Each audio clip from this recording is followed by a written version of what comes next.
It's a pleasure to me just to welcome you all to Teruel.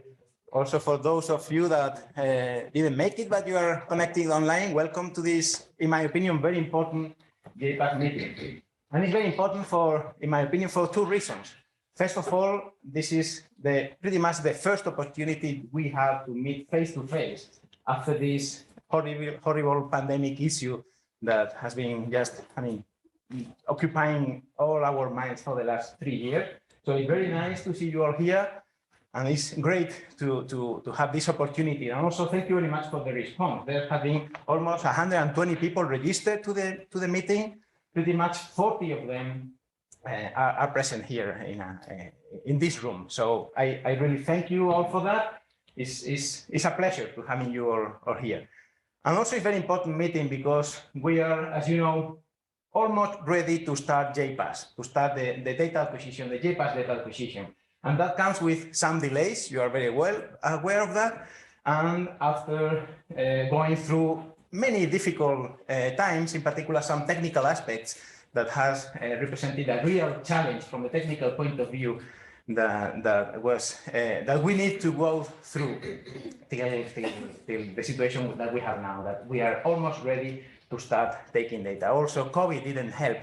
COVID was preventing us to travel, to receive engineers from other companies to support the difficulties that the camera, in particular, the camera electronics were suffering. So it has been a mix of aspects that are pretty much completed, and we are almost ready to start taking data. So I think this is the perfect timing to have a face-to-face meeting, and also very important in that respect. I'm very happy that we will have a chance to discuss about technicalities. We will go through an update on the JPCam commissioning and latest status.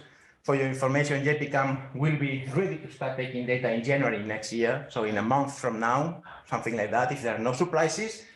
Then, very important to start discussing or to continue discussing about science. We will have plenty of presentations focused on the first JPAS data, taking the Pathfinder camera, the mini-JPAS survey. So we will have a chance to progress and to discuss scientific results.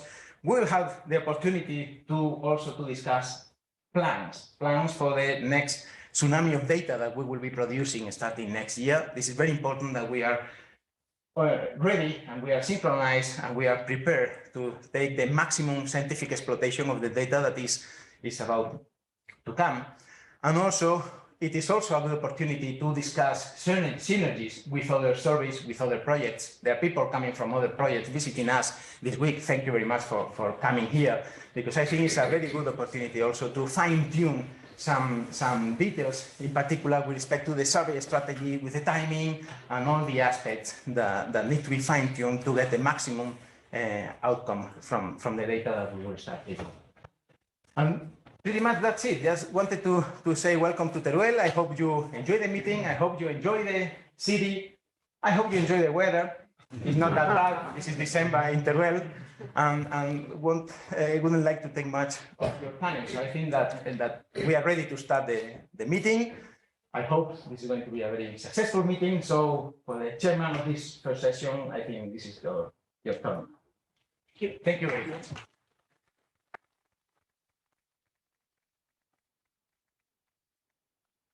Thank you very much, Tony. Surprisingly enough, I see a few faces I don't know here, which is nice. So it is symmetrical. You don't know me. I'm Alberto Fernández Soto from the Instituto de Física de Cantabria. And well, I've been honored to chair this session of the meeting. I think they thought I could be able to control our leaders in the time allotments. I don't know. I try to get it. So first of all, we have Silvia. Unfortunately, Renato is not here, I guess. And they're going to tell us about science with mini-JPAS and what's been already done with that beautiful set of data. Please. I'll let you know in, let me see, 15 minutes. ¿Me han mandado a cuál? ¿Al de CEFCA? Sí. ¿No ha llegado? Sí, seguramente está aquí arriba. Ahí. Let's see if it works. So this is welcome everyone. Also from me.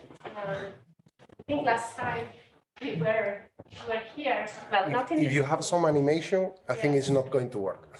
Oh, okay. So what do I do? I wanted to show it. It's not essential. We can also show it later, maybe after the break, because we finished our video. You have to give me access. A master student of science communication did for the master thesis. I think some of you may remember, actually this started a couple of years, 2 years ago, like a zoom in different regions of miniJPAS. It's actually a nice animation. You know, it's still a student animation, but it's nice. And Arianna that went on forever. We got stuck for some time. And now Arianna just added the music. So I thought it would be nice to show it briefly. I cannot connect with the laptop, so let's see if I can get, otherwise we can show it later. Maybe I can start. I don't know, Renato, I think you're online maybe, right? So if you want to stop and add anything at any point, just Sure. Yeah, I'm here. Sorry for not being there. How do you feel? It's okay. How do you feel, Renato? I am still here. How do you feel? Maybe the microphone is here. Oh, yes. Less than optimal. All right. Well, crossing fingers for you. All right. So this is a very short presentation with actually the goal of giving a very, very light overview of all the science that has been done. It is currently being done with the miniJPAS data, which is the first sense really JPAS data that we have. And JNAP, that was recently, it's more recent, was more recently processed, was more recently distributed to the collaboration. So now a lot of people are starting to use that. miniJPAS has really been the many, the really core data set that we have been using so far. So as you know, this was data that was taken with the Pathfinder camera that was mounted on the T250 before JPCam. It was only one CCD instead of 14, which is what is going to be, what is JPCam. So effectively covers a full moon, almost the size, and with the same resolution of JPCam, 0.2 second per pixel. So there were different data sets that were taken. Of course, it took way more time than what it will take with JPCam to take all the filters, because you only have, you're observing one filter at a time, whereas with JPCam, we will be observing 14 filters at a time. So, it's much more lengthy, but it worked very well. And with the great effort also in particular, all the people here at CEFCA and the observatory, we had this beautiful data set, which is miniJPAS, 4 pointings covering approximately 1 square degrees along the standard growth strip. And this is a nice image, a nice collage made by Héctor, who really made nice images for miniJPAS and also for now the JNAP. JNAP is located close to the north ecliptic pole. It's only one pointing, but it's very interesting because it has a lot of ancillary data there. And actually we'll hear from that in the next few days. And there is a new MOU that we are discussing, probably finishing up soon, with the people leading all multi-wavelength data observations in this field, including JWST. So this should be the video, which I guess doesn't work. And I think it's fine. We can maybe put it later. No, it doesn't go there. Okay, let me see if it works, just because it's nice. But, no, nothing. Okay, we can show it later. Let's see if I can still. Yes. So in a nutshell, what I was just saying, miniJPAS is 1 square degree. We have tens of thousands of sources in just 1 square degree, tens of thousands of galaxies and hundreds of stars. The depths were the time exposure times were precisely tuned to get similar to JPAS depth, so it actually goes a bit deeper. Some of the exposures go a bit deeper, and it was taken with all the broadbands, something that might change for JPAS, but it was very good to do it to also test the efficiency and the quality of the broadband observation.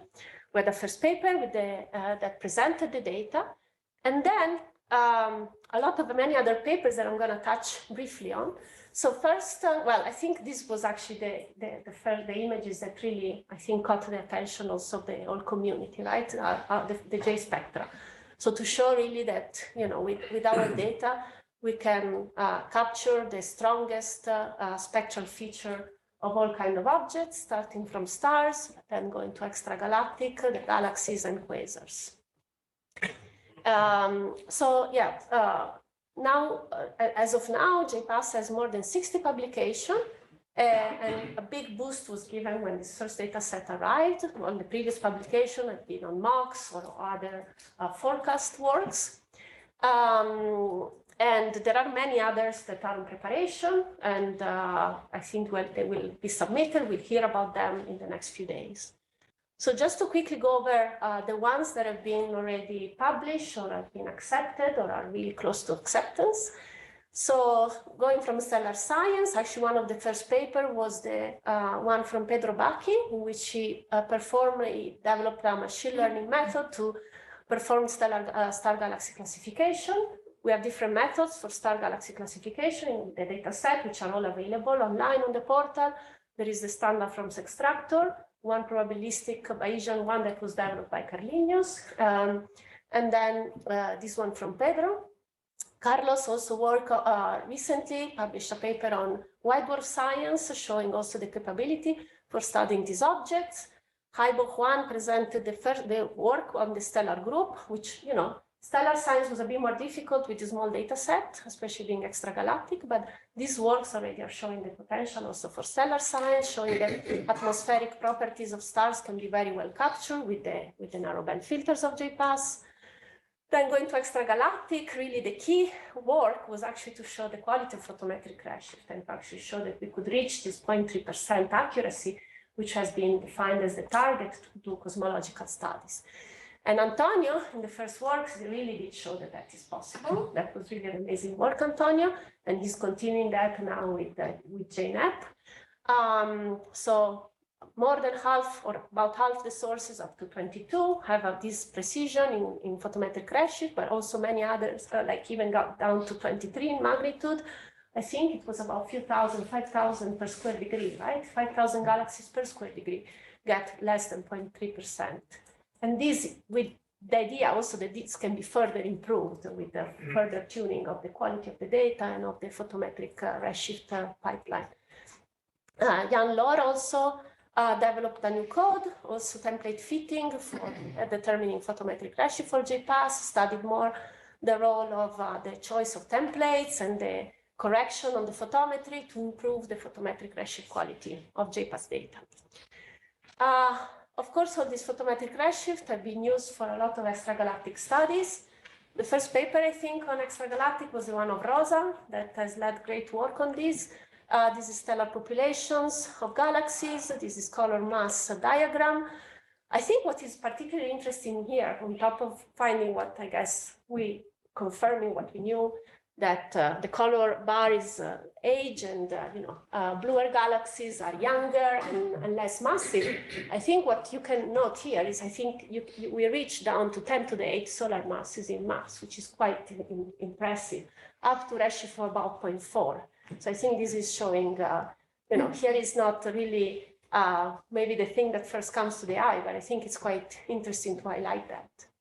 Then Ginés Martinez Olaiche he did his full thesis on JPAS. I think he's actually the first PhD student working entirely on JPAS data. And he did a great work in developing first on using SDSS data, SDSS spectra, developing an artificial neural network to characterize emission lines of galaxies up to around redshift 0.4, 0.5, more, 7? 135. 135, okay. And so showing that we can actually do BPT type of diagram, right? Differentiating between AGN, star-forming galaxies, and so on. And then he applied this machinery to miniJPAS data, effectively characterizing emission line galaxies. Then galaxies and their connection with their environment. I think primarily there have been these two works, one by Julio, who's there, who studied the galaxy population in the most massive cluster in miniJPAS. miniJPAS, as we will see later, there are not so many. There's only one relatively big cluster, and he studied how is the distribution of galaxies within the cluster. You can see here color-coded in the first plot the probability of galaxies belonging to that cluster. There were only few galaxies that were spectroscopically known in this cluster, and we have like now maybe tens that have a good enough photometric redshift to really characterize and study the galaxy population in the cluster. And then the galaxies are divided in blue and red. And then, he went on with a very detailed study on how the galaxy population, how changes as a function, for example, of distance from the center of the cluster.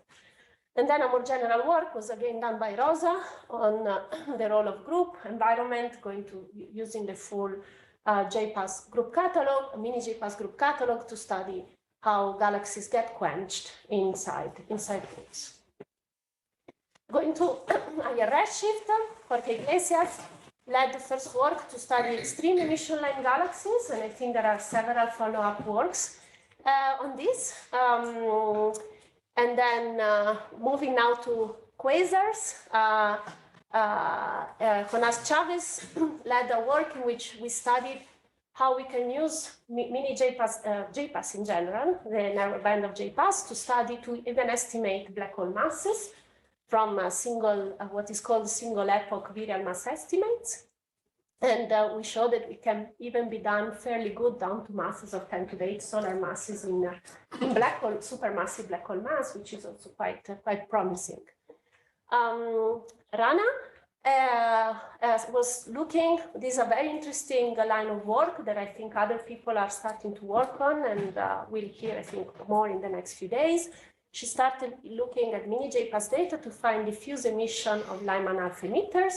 Then she found these two, well, now there is this thing on top. She found two candidate double core Lyman alpha emitting galaxies, that possibly be galaxies that are emitting biconical outflow that causes these double cores, but really showing that also these diffuse emission nebula studies, it's actually something very interesting that can be done with the data.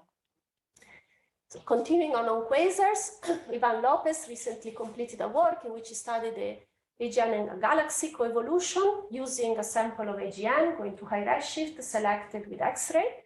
So, and here is one of the first works studying the complementarity, like using the complementarity between JPAS and, in this case, X-ray data, and how we can, take the best out of it and really of the different data sets and the different multi-wavelength analysis. Natalia recently finished a work, Natalia Rodriguez, in which she developed a new method for classifying quasars with, again, artificial neural network, machine learning. I got lost there.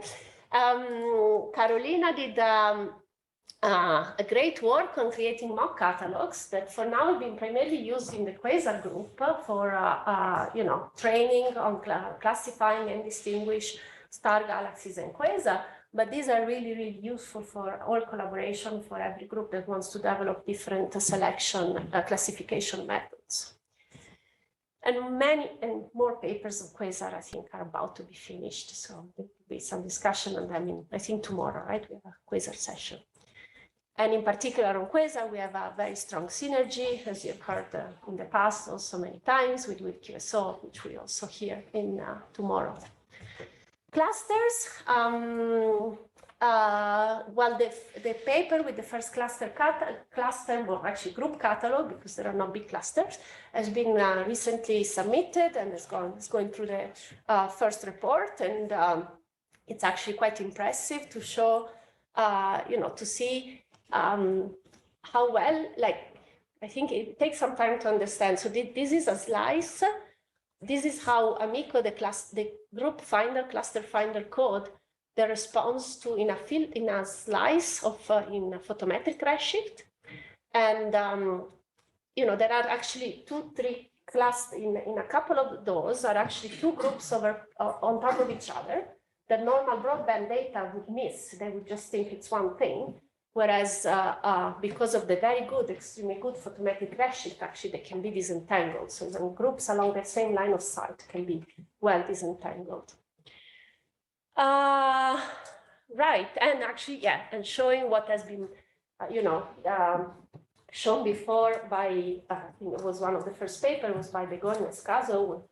She claimed with mocks that JPAS could go down to group masses of a few times 10 to the 13 solar masses, and this is really confirming that JPAS has the capability to really detect groups.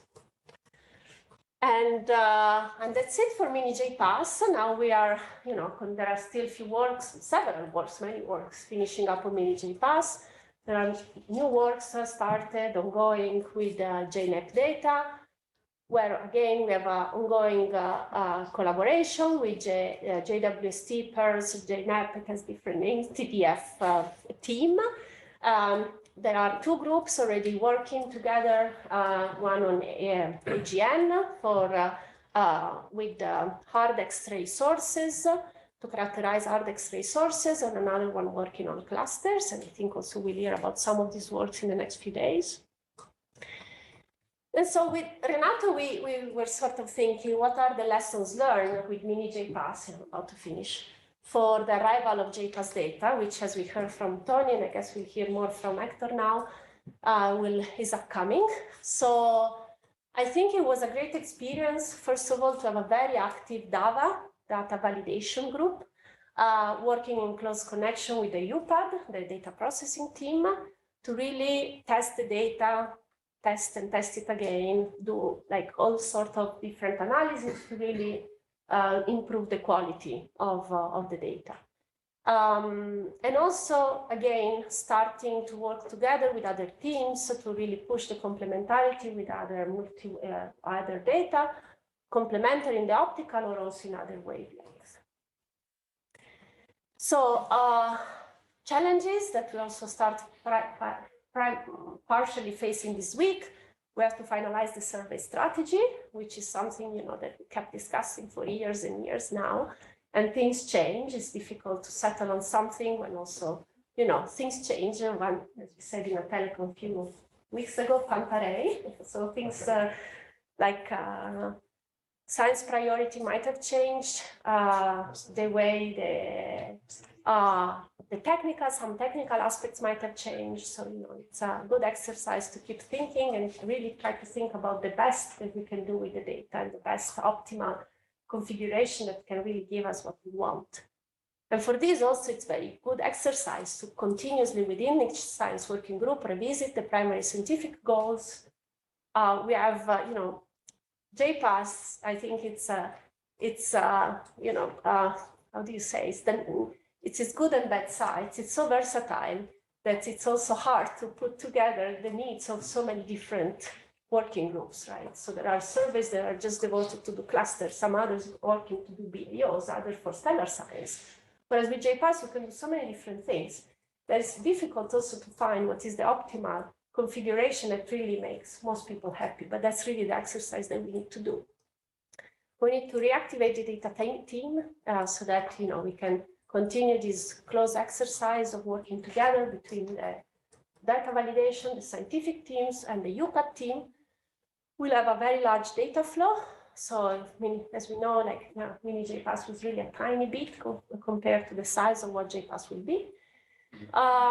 We have to do also a big exercise in rethinking on how properly reward the effort of everyone in JPAS, the people working on data validation, people really devoting years and years in building JPAS, the infrastructure, but also the scientific exploitation, and thinking in particular early research careers that really devote their full PhDs into JPAS. And then also do the exercise, and these meetings is what actually are good for it, be sure that everyone is on board, everyone is clear what they want to do with this data, and they have the tools and all the possibilities to actually do it. And I think this is it. Yes, thanks.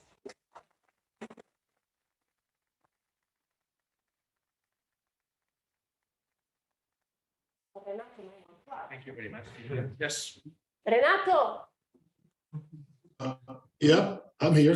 do you want to add anything? No, I think you covered pretty much. The only thing that I would like to stress is that it is very important, especially in this meeting, to try to figure out what the constraints for the main projects the science working groups may have, not just the best ones, because everybody knows what the best ones are, but what's the worst ones? How can you impact on your science? Because this first year might be, chances are, and I think probably Héctor's going to talk about this a little later, that we're going to have a fully integrated and functional focal plane with all 14 CCGs from next month on. So it would be that issue with fragmented filters is not, apparently it's not going to be an issue, so everything goes okay. So, but there will be other constraints with respect to the first year. We want to collect have as much coverage, filter coverage and area coverage as possible without having to stretch too much and get a large chunk of data out there. So it will be very important that you consider what is how this affects the main science that you would like to do for the science working groups. That's all. So this discussion will start this afternoon. We'll start every day at 6, from 6 to 7. There are science working group discussions, parallel sessions. I think this will be the fastest things. Thank you. Do you have anybody here or in the remote connection have any questions for Silvia now, or Alexis? So in your slide, you showed us that in fact there is 10 times more detections that people did compared to what the full PhotoZ catalog contains, right? You said so in all the band is 0.6 million detections. Is there an attempt to understand some of them, like using Candel's part of the survey where there is super deep imaging data, and also in the JNAV using JWST catalogs? Because this could be a nice lessons learned for the whole survey if we know what kind of objects we detect and learn how to use them for benefit various sites. Yeah. So I think Alexis is referring to the single catalogs. So we have in our data set, we have the dual mode, which are catalogs selected from reinforced photometry on the detection in our band. But there are also, data sources extracted in each individual band. So you could imagine it's very strong emitters that we don't see the continuum, but we see the emission only in one narrow band. So there have been some people starting to looking at that. I think we also started looking at some of them. Indeed, I think deeper other complementary data, deeper. I think this would be a great project to do together with the PERG team of JWST, because that goes significantly deeper. It's a very small area, but they go significantly deeper. On miniJPAS, there is also HSC. It's only broadbands, but that could be also, it could be used. As far as I'm aware, no one really did a systematic analysis of that, but I might be wrong. So if someone knows, please raise your hands. Yeah, I think it's in part the people that have looked at emission line objects or intensity mapping kind of size is, I looked only very little. I think Julio and Jorge, they look more, and also Mohammed Akbari is thinking more about this, right? He's here. He's there, right?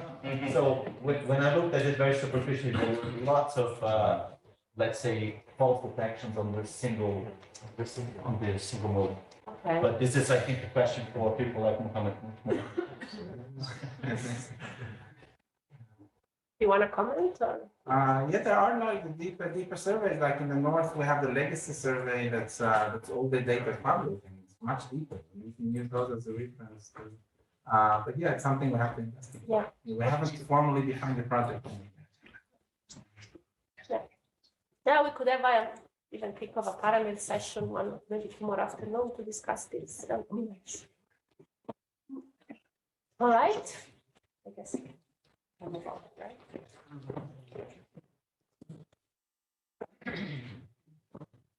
The video will show it.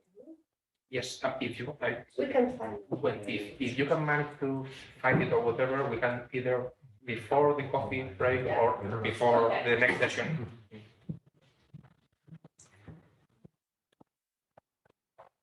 Hi, can you hear me? I have a short comment on the last. Can you hear me? Yes, we can. Oh yeah, it was just a short comment about the last topic that you touched about the single band detections. I have started something like that, but in JPLAS, in the younger sister survey, and I will discuss it a bit tomorrow. I am Alejandro Lumbreras with Extreme Emission Line Galaxies.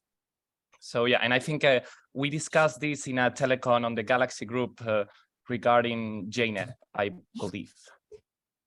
Anyway, that was it. Okay, thank you. So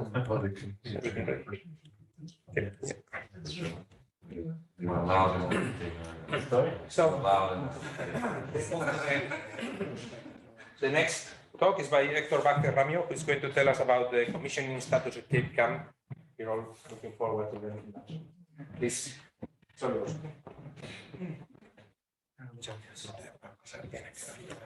Okay. Great. Good afternoon, everyone. Okay, I'm going to summarize the status of the commissioning up to now.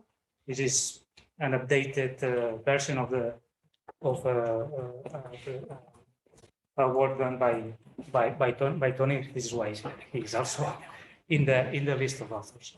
So first of all, let me a few words about the observatory. If you don't know, I mean the observatory, the Observatorio Astrofísico de Javalambre is devoted to large surveys, and currently the ones that are being conducted are JPLAS.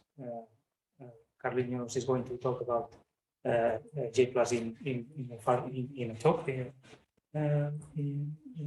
soon, and then the main survey that is, as you know, JPAS. These are the two main infrastructures of the observatory, the T250 and the T80 telescope, and also the UPAD, which is the unit of processing and archiving of the data. So, as all you know, JPAS is a survey that is motivated by this science driver, which is the EOS, but actually it's going to cover many fields in astrophysics, as you know, and it has a very strong legacy character. Okay, and the main idea is that JPAS is going to provide low resolution spectra of every pixel of the scale that we observe. This is an image of the Javalambre Survey Telescope, JST. It's a 2.5 meter telescope with the camera attached. This is JPCam.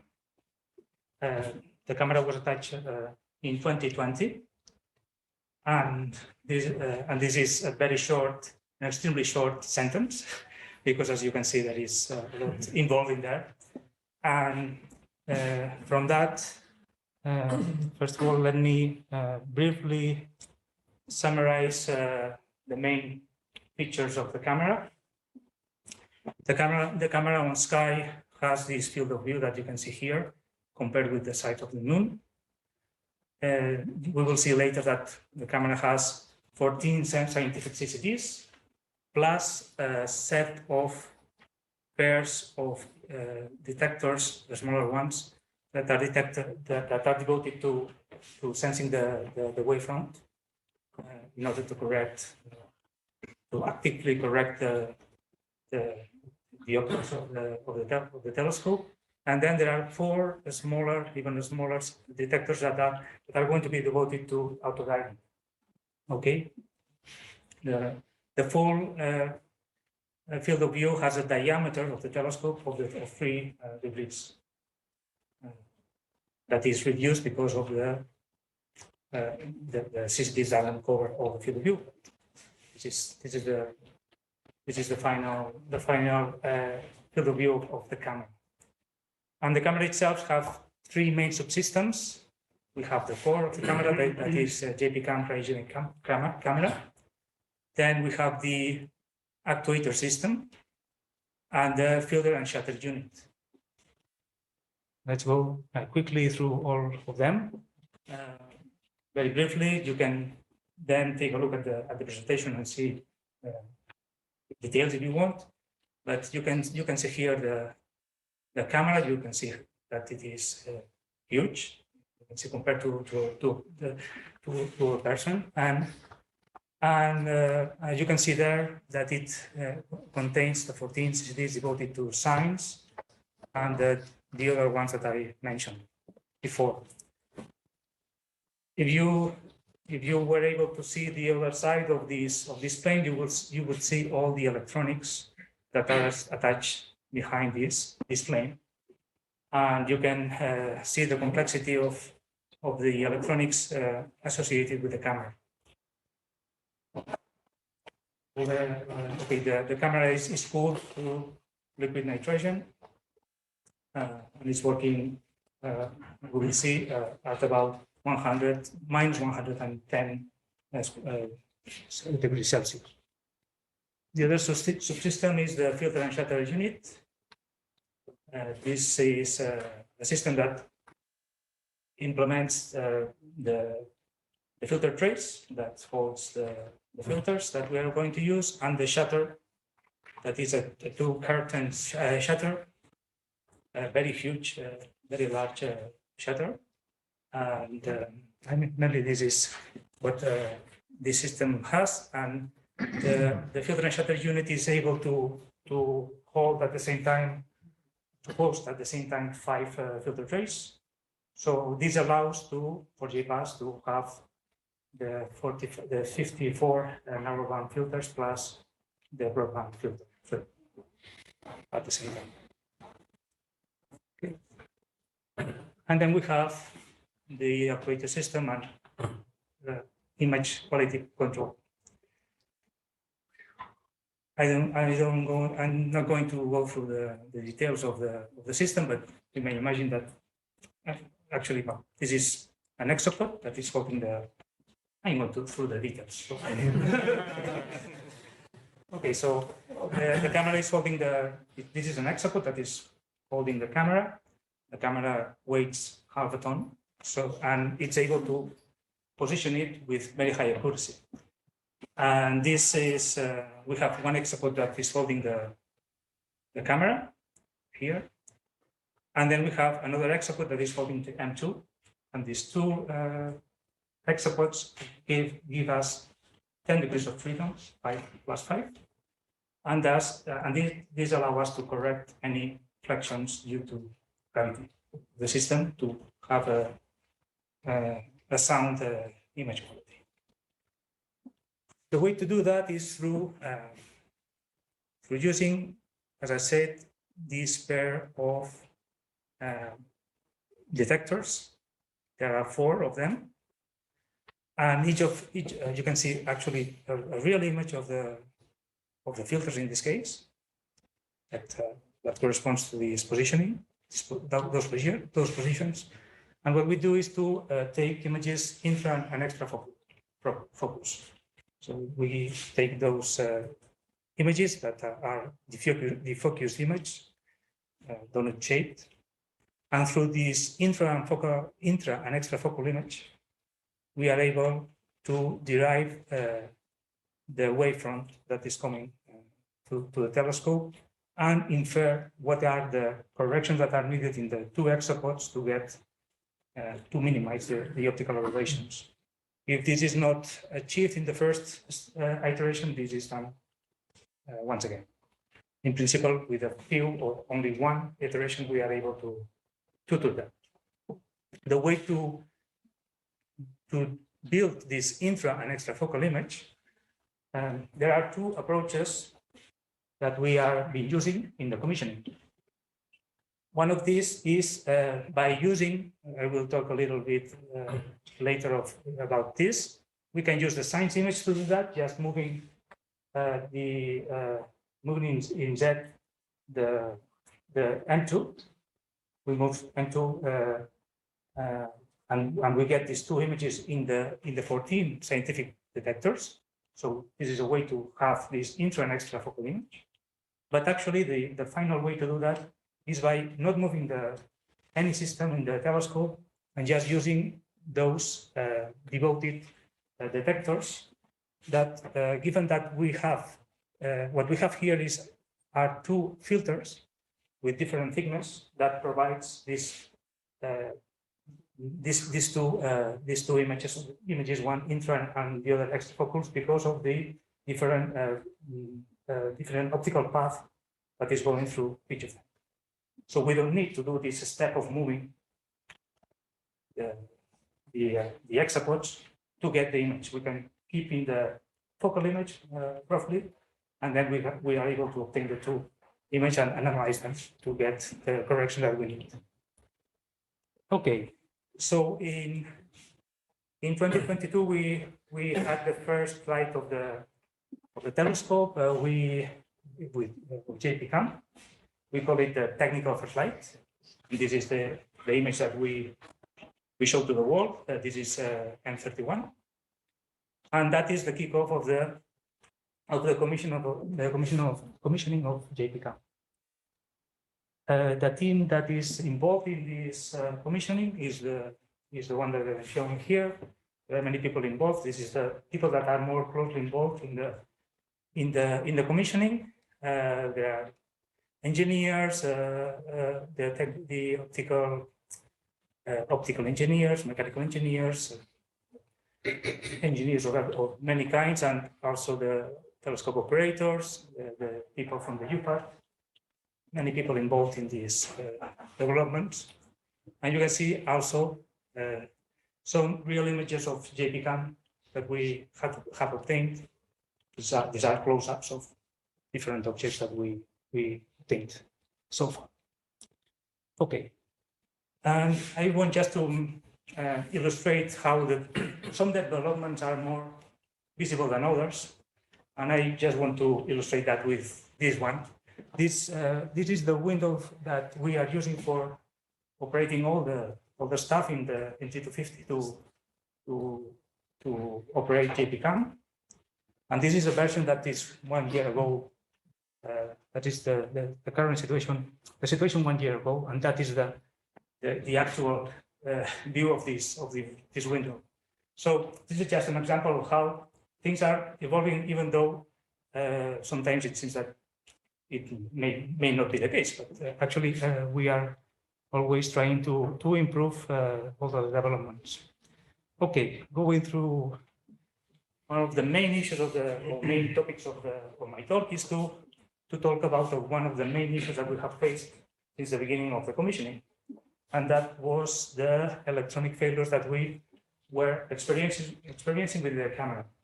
I'm sure most of you are aware of that, but the question was that we had experienced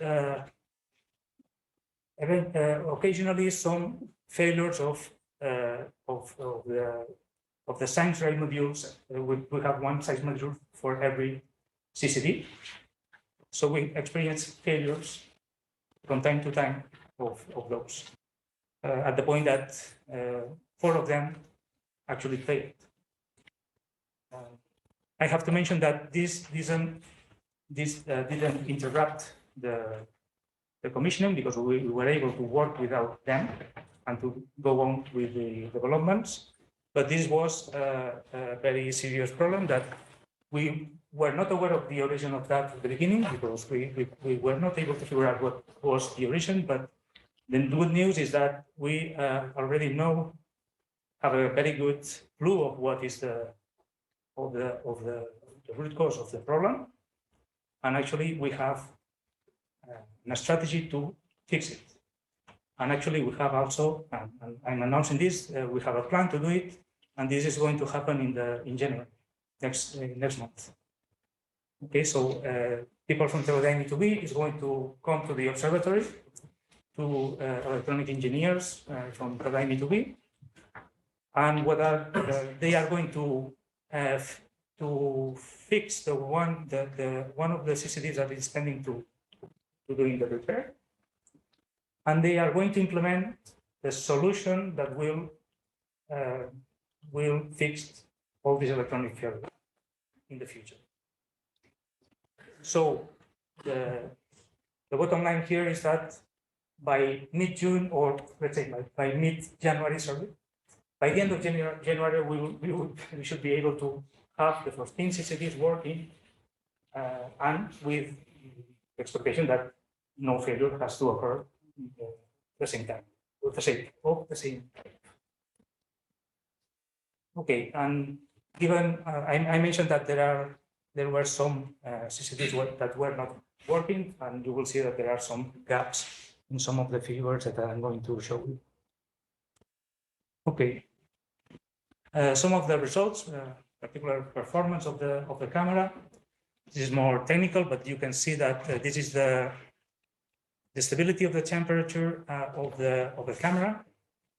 You can see here in this plot two measures of the temperature of the cold plate that is cooling down the camera. One is at the center of the camera, and the other one is at the edge of the camera. And overall, what we have is that the center to border variation is about 1.3 degrees, and the stability over time is around 1 degree. So we are very happy with that results. This is stable enough. And regarding the readout noise that we have measured with the JPCam installed at the telescope, are as expected, no different from the measurements on the lab. So the figures are the ones that you can see here for the two readout modes, 4.3 electrons and 5.5 electrons for each case. Image quality, this is what I am showing here is the 2D map for two images that we obtained during the commissioning. You can see the scene, the atmospheric scene at the time of taking those images, and you can see the stability of the full width and maximum that we have in 2D. And there are some departures from this greenish pictures that you have here. You can see here this corresponds to a very bright star, so you shouldn't worry about that. You can see that it's quite stable. And regarding the statistics that we are getting with the data that we have so far with T250, we have seen this is the cumulative distribution of the full width maximum, and the median that we are obtaining right now is 0.95 arc seconds, but values of 0.6 or lower are not rare. I mean, 10% of them right now, up to now, have these figures. And what we have observed too also is that compared to T80, we have an offset of 0.2 arc seconds better with T250.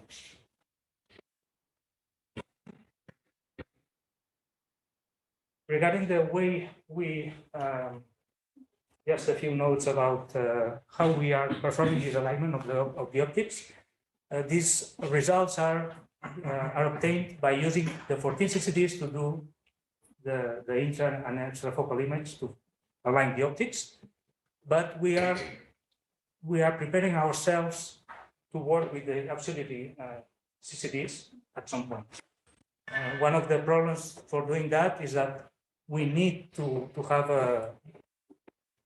the gateway that will provide us the images with the sound headers that we need to process them. But we are going to use a software that we already have from the LME2B to already work with them while we develop that gateway. So we expect in a few months to start working with the auxiliary detectors to perform this alignment with them. Okay, and now I'm going to talk about two of the topics that are key in the phase in the commissioning. The first one is the two are linked, as you will see. First of all, reflections. The JPCam has some reflections that comes from different sources. I am trying to illustrate here the sources of those reflections. You can see, for instance, here, this real image of one of the CCDs that we have here, these two rays that are reflections that are caused by the internal reflection of the internal side of the filter, or a ray that is coming like this. Okay, you have here the filters and you have here the CCDs. We have to block this, and the way to block this is by using a buffer. It's like putting a frame on the filter that prevents this reflection to occur. This is one of them. The other one that was kind of unexpected, and we found it, is a reflection that comes from above from below the filters. You can see this happening here. Well, the effect is this one that you can see here, these bright regions that you can see here. And this is actually coming from another filter that is next to the one that we can see this effect. You can see on those rays that this is light that is going through one of the filters, and this is reflected on the metal part that is actually a buffer in the plane of the detectors. It is anodized. It's a very few percent that is reflected back.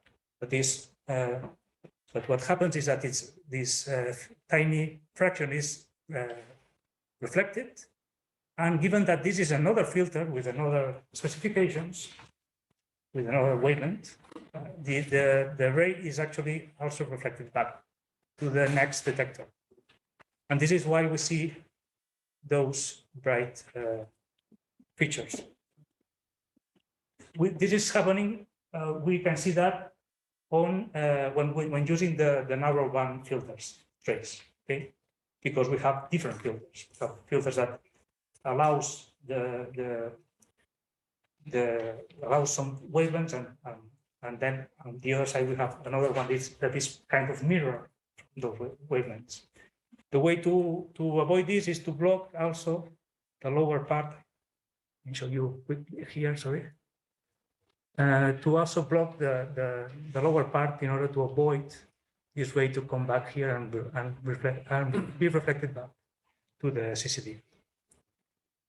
Okay, so as I mentioned, the way to solve this is to baffle the filters. Is like the thing is to put a frame on it, on each of the filters, so that this is not going to happen. You can actually see one of the prototypes. Actually, this is not the last prototype, but this is very close to the final one that will solve this problem. And the filter is going to be inside this prototype. We are able to print these prototypes here at CEFCA with a 3D printer. So we are autonomous in that way. This is good. And we perform different tests with three flavors of three sizes actually of the width of the border. I made a sketch of them here. One was the smaller one, the medium one, and the large one, in order to see which of them works. And we saw that the S and M fails, but the L is the one that worked. So the optimal solution is somewhere between the M and the L. But given that this is taking a lot of time of this printing of the baffles, testing at the telescope, this implies a lot of time, and we want to fix a configuration that works. We decided to go ahead with this L version, which is kind of aggressive, while we keep obtaining data and optimizing the final size width of this frame. Obviously, this has an impact on the effective area that we are going to work with. And this L prototype that we are proposing has the following features. This is providing an ambient level of 95%. And the size, that the effective size is the one that you can see here, is about 4.26 degrees squared per CCD, for a total of 3.6 degrees squared in total. This, as I mentioned, there is room for improvement from that numbers, but this is a way to fix some configuration that works and keep moving. Okay, that's our proposal. And I am finishing. These are two results that we obtained with the data so far. One is the measure of the 0 points that we obtained with the G and R band, with the data that we have obtained. This is a work made by Carlinhos, and we get a 0 point around 26, which was what we expected. So this is fine. And we also made some studies on the linearity of the CCD on sky. What we did is to observe the same field of view with a set of exposures of different time, so that we have stars with a wide range of level of flux level. So we can study whether actually what we did is to try to see any effect on the photometry caused by potential nonlinearity.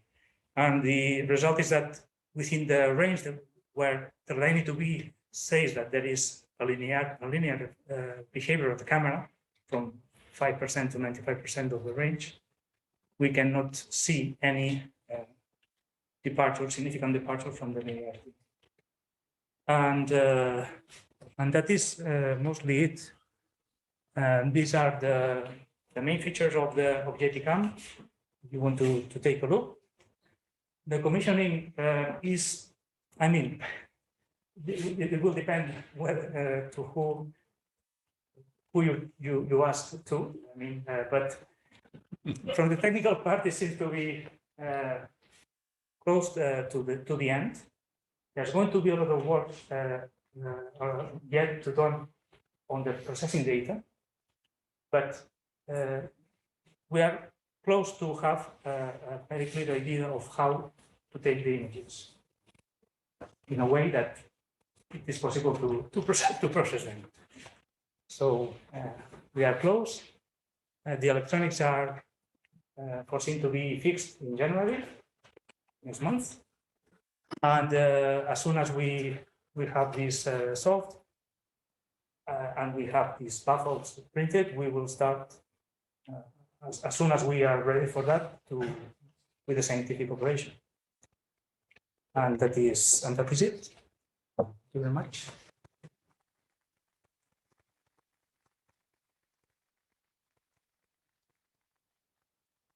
Thank you very much, Héctor, for your thoroughness and for your timing also. Sorry? It wasn't clear. There are questions there. Hi, can you hear me? Yes, please. Oh, thank you very much for this very nice talk. This gives us a lot of confidence that we are going to have top quality data, which is impressive in this field of view. So my question is the same one I do every time. So you showed a very nice plot with the Fuchs-Half maximum over all the fields showing impressive stability. Would you have a similar plot, but for the ellipticity of the PSF over the entire field?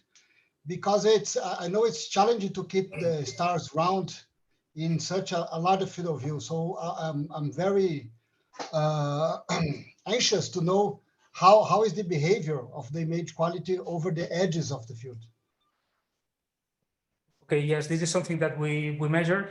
We measure at the same time at the Fuchs-Half maximum, and I don't know, I don't have the number in my mind, but we can produce those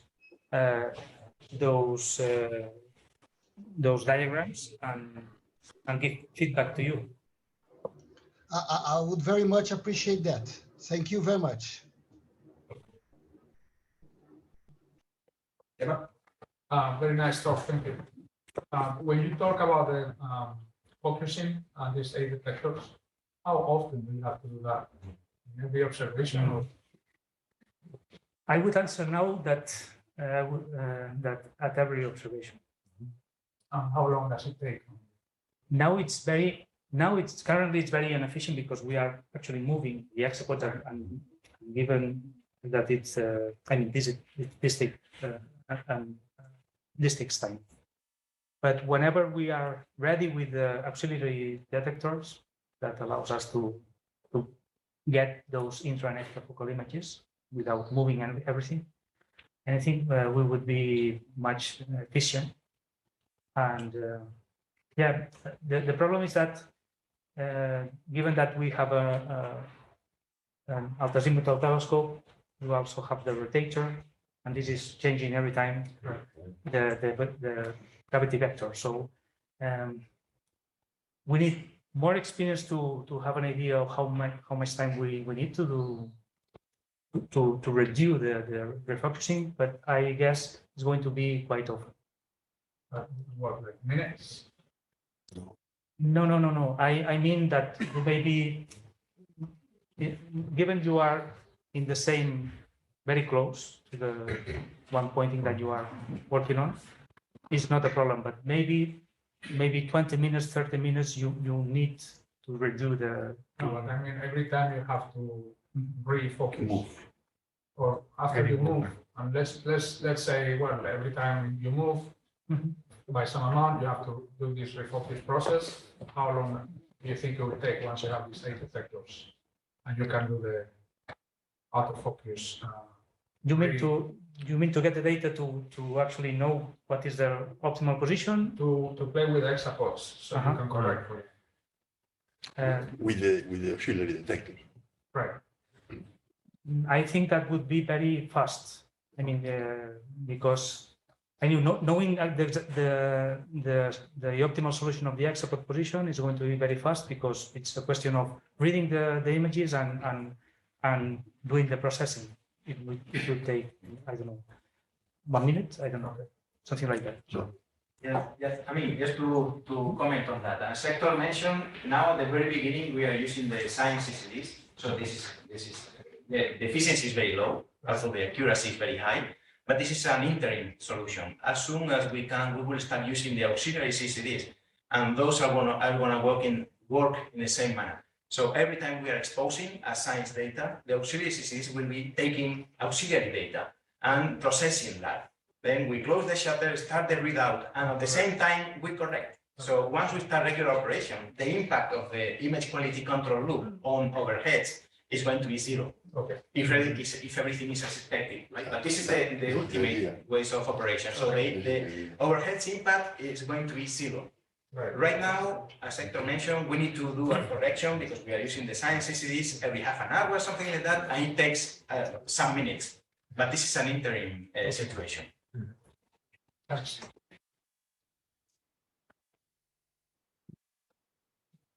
Héctor, can you say something about binning? Because we or you prefer to delay it? Wait for it. Well, actually, Better wait. there's going to leave be the question open. You can say whatever you want. no. No. You will see. We will talk about binning. I guess at some point. Yeah, sure. For sure. Yeah, I can talk about binning. You can, but you cannot talk very much about it. So. Okay. So there are a couple of questions about binning, about the processing of the images with the binning.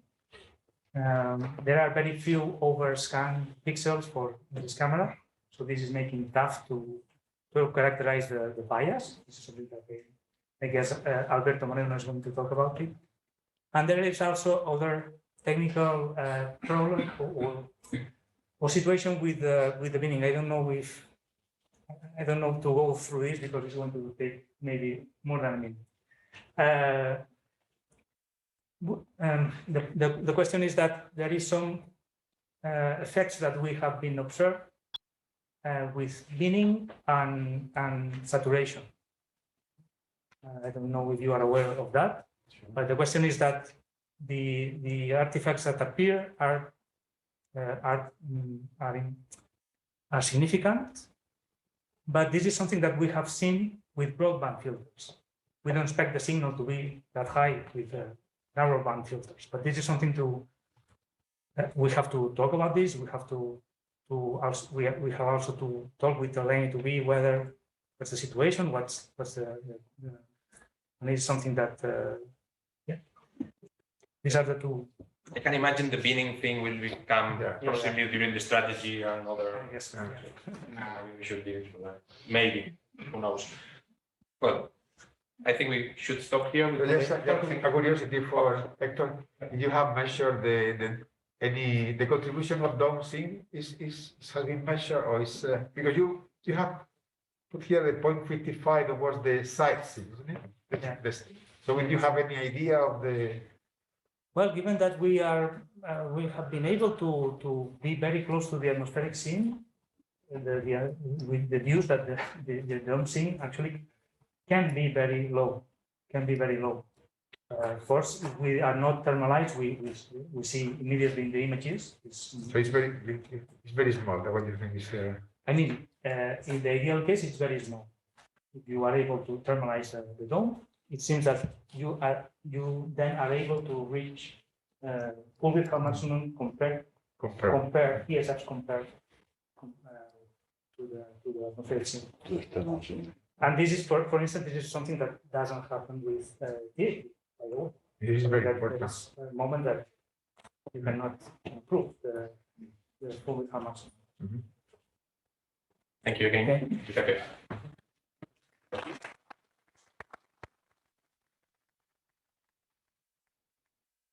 Next speaker is Alberto Moreno, telling us about JPCam calibration, getting ready for the reduction of JPAS.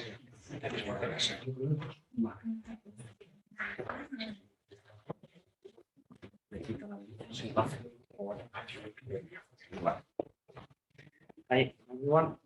I will talk about the calibration phase of JPCam, how we have been analyzing them, and how are we preparing the reduction for the survey.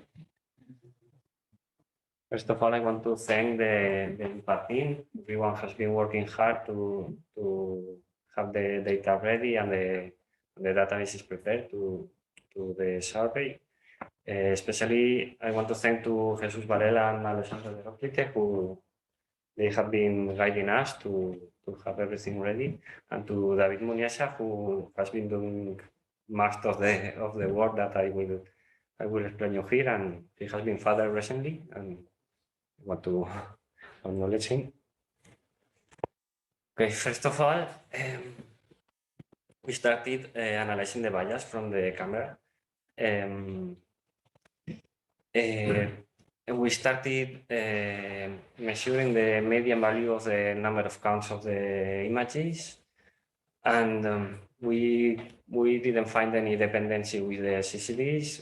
Everything works in the same way for all the systems in the camera. The readout speed and readout mouse doesn't have remarkable dependencies also with the number of counts. And when we started plotting the data versus time, here you have a 5-month period. We found that there were 4 days with extremely high number of counts. Then we start panicking, but the engineering team found that there was a light generating noise inside the camera. They deactivated and we solved the problem. So that's the worst thing that we found. Removing these 4 days of data, we have something like that. That is not quite stable, but we still have 93% of the bias below in a low level of count. And the other 7%, we needed to figure out what was going on with that. The main causes that we think that are happening here are light leaks from the sides of the camera, which is something that we already found with T80, and it's easily solvable by covering the sides of the camera.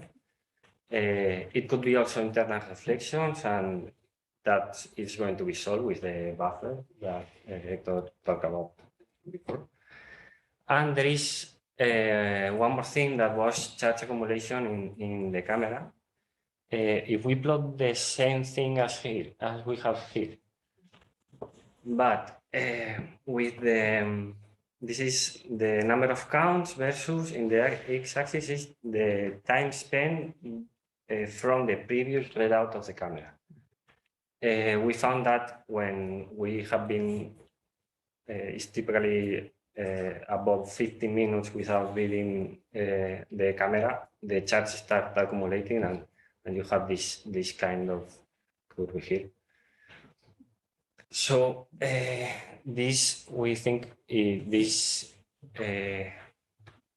it could be a problem for science images, but really the solution is easy because we just need to take a bias just before any set of observations, and the problem is solved.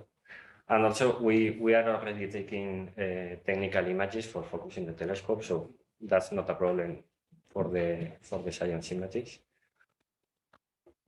But we still we still can't correct the bias with using the bias images. So what we are going to do is what we are currently doing with T80, and is using the overscan and prescan areas of the image. This plot is the same as above, but just for the overscan areas, and this is constant. That is what we expect. So this problem is not present in those areas. Before I talk you about this correction, I want you to know how is the sensitivity structure. We have 16 amplifiers, and each one of them has an overscan and prescan area in each side. There are 32 columns in the left, 32 in the right, 8 lines in the top of each amplifier, and 8 in the bottom. If we take images with binning, everything is half, so we have less pixels to get the data. And we just need to know that those areas are hidden and are read in the same way as the rest of the amplifier, so we can use it to get the bias level of the camera. So how are we doing now the overscan correction? We typically for T80 we are generating a master frame each year with a series of images along the year. We can use any kind of image. It's not just bias images. All the science images can be used for this. And we found that there is a small dependency with exposure time. So we are generating a few masters in several ranges of exposure. And with that, we are applying the correction to all the images. So it's a good solution because we already know how it works, and we don't need to take any extra bias or images or that kind of things. This is a curve of the shape of an overscan in one amplifier in the x-axis and y-axis. Here you can see that there is a little bit more noise because we have less columns, as I said. And here is the same for one CCD. The difficulties of this correction is that we have 14 CCDs, we have 16 amplifiers at each CCD, so we have a lot of curves like this. Most of them are constant, but some others have large variations. So we need to fit each one of them in order to correct them. And the other problem is, as I said, the noise in the y-axis. Here you can see the curves that are a little bit more noisy than in the other axis because we have less rows in that. And okay, this is here you can see how we apply the overscan correction over bias of the JPCam. First, we try the easiest solution is using the correction 4080, and the things didn't work well. So we start fine-tuning the feed, started using moving averages and filtering outliers. The thing improved, but it's not quite well. So we decided to modify the fitting function, and we have something like that, which is quite better. And finally, the best solution that we found was to use a recursive correction. We compute first the overscan in one axis, the x-axis, which is, we have more data. We apply those corrections to both the image and the overscan areas, and then we compute the overscan in the y-axis and apply to the rest of the image. And we have something more plain. We are still working on that correction, but from the first step to the last one, the things have been improving quite a lot. Best change, once we have the overscan ready, we need to check the vignetting because it's an important part to decide the tiling of the survey. So to compute the vignetting, we apply the overscan correction over the images. We need to normalize the background level of each one of the amplifiers to have a plain image. And then we need to find the central location of the distribution of all the rows and all the columns. And we have a cube like this one. Normalize the last part of the curve, the plane part to 1, and then we can decide where to do the cut. Here I have a cut of 95% of illumination, and we have here how much pixels are we cutting. It's not seen quite well here, but it's on green drawn here where is the cut selected. We prepare the algorithm to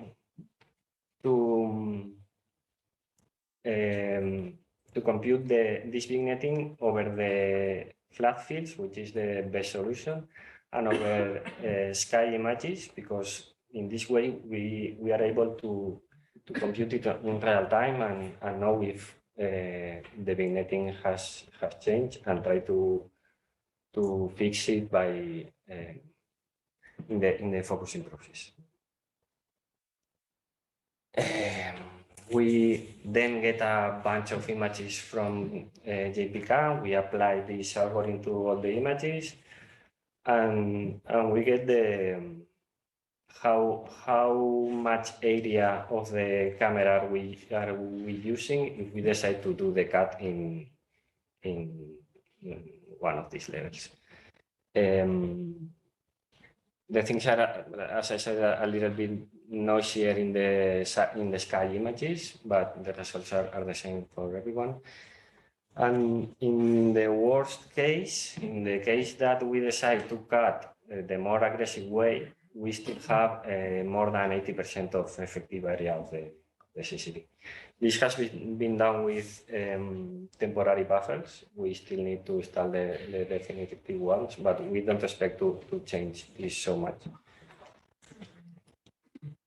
And the same thing we did it for all the CCDs, and the results are the same. There is just an offset. We just need to use the more restrictive option, and we can have a constant cut. And this is a plot of the vignetting in all the 4 sides of the camera versus the timing. It's a month of data, and we can see that everything is constant. There is no large variations of the vignetting. Finally, we needed to know if the flat field is going to be constant when we are rotating the camera because we need to apply them to sky images. So we take a series of flat fields with different rotations and with the 2 filter wheels that we have installed in that moment. And we compare the flat fields one by one, getting something like this. Here you can see that there are differences pixel to pixel up to 10%, but there are all of them in the edges of the camera. So when we trim the images after the vignetting, we will remove that. And there is something that can't be seen well, but there is some lateral bands here that are caused by the reflections that Héctor was explaining before in the filter wheel. So when we install also the buffers, we expect this to disappear.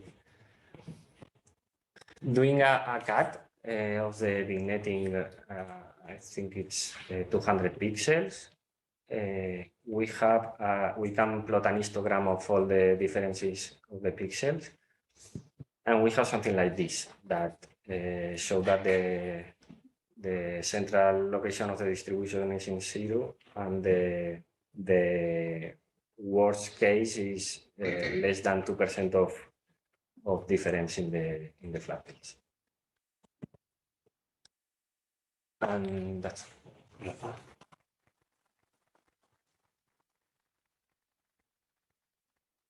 Very much, Alberto. You have any questions in the remote audience? No. In the audience here? One question. I don't know whether I understood correctly. So the point of using the overscan is because the real-time bias frames are not stable at some point, so they change also. Yeah. So what you do is try to find a surface in the 2 overscan, or what? How do you correct really in each one of the 16?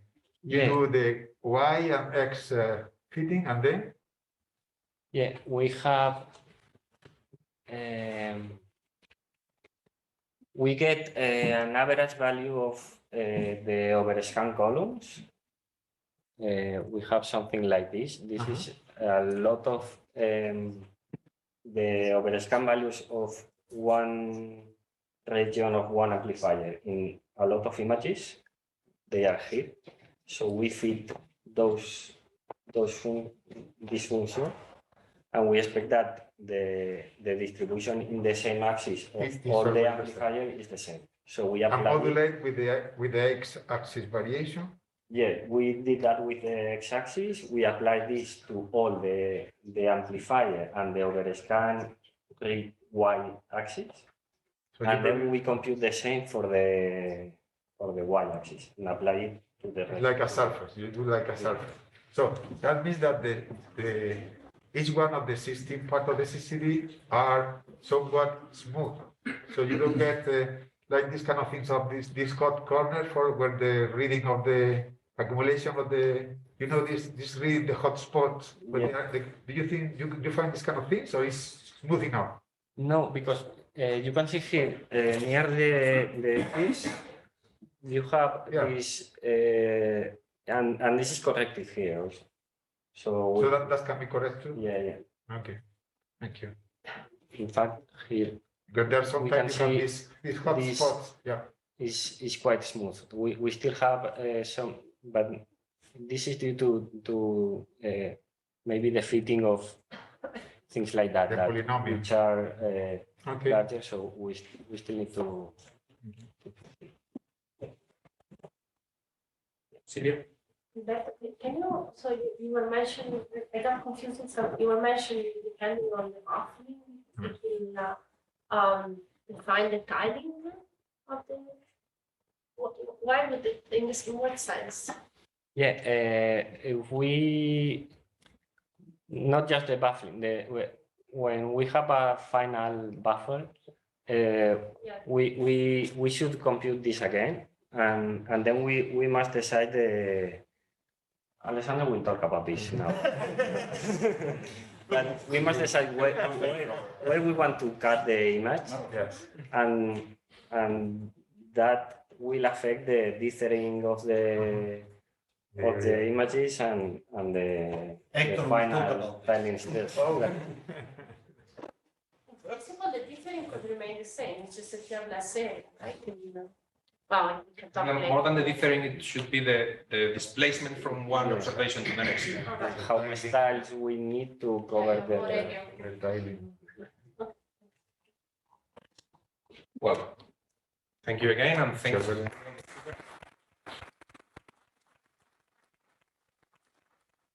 We will be reconvening here, also you remote people, at 5 o'clock.